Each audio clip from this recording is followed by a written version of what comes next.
guys, so for today's video, magama mi og leche plan. So, tara! Oh, hi! So, ang amo ang pinakauna na gibuhat guys is amo ang gi-separate ang egg white o ang egg yolk. Since egg yolk ang amo ang gigamit para sa leche plan. So, wala gajud mi nagsagol og egg white guys kay para gana gajud ang result. So, kining amo ang gibuhat ko man na leche plan para ni sa Pasko. Mga orders kini, so amo ana lamang ning gi-advance paghimo para dili na kami magkara-kara kay hamok pa kami himuonon.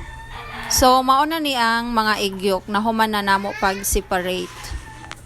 So, diri guys, naghinay-hinay na og abri ang ako ang husband sa ibap og sa condense na amo ang gamiton para sa leche plan. Hinay-hinay rabi kay basin masamad kaw. Oh, hi! So, dito guys, I start beating the egg yolks. So, dapat gajod in a slow motion para dili maka-create og mga bubbles. And then, I put 7 cans of ibap and also 7 cans of condensed milk. Then, ako na dajon tag mix. So, diri nagbutang ko og 5 tablespoons of vanilla para mawala ang langsa sa egg yolk. Then, squeeze some lemons.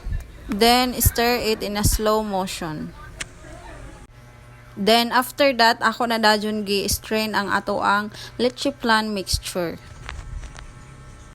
So, amo na lang po dayon gihugasan ning Tupperware kay amo pa ning gamiton. And then, amo na po ning gibalik pag-strain. So, dili lang kay kaduha or katulo namo ni gi-strain kung dili ka upat. Kay mas gana gajud ang texture sa leche plan kung katulo or kaupat nimo ini si i-strain. So, after that, magbutang na kita og sugar sa ato ang llanera para magsugod na kita pag caramelized.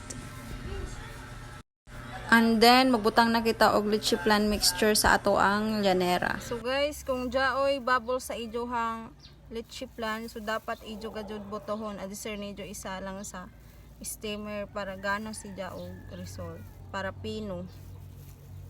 So guys, mao nang first batch na ato ang isa lang karon sa steamer. So diri guys, daan ako nagpakulo sa steamer og kaning tubig. So ako na dayon gihinay-hinay og butang ang mga llanera. After 2 hours, so ako ang gi-check ang leche plan. And then ako ang gitusok og toothpick. So as you can see, it comes out clean. So this means luto na ang ato ang leche plan. So kuman ato anay ibutang sa ref kay para mabugnaw og sayon ra sidya ibutang sa tray. After 2 hours ako nang gikuha sa ref and then ako na dadyon ini i-transfer. So guys, this is the moment of truth. So ito na po ang ating leche plan. Daghang salamat guys sa pagtan-aw. Bye-bye. Bye-bye.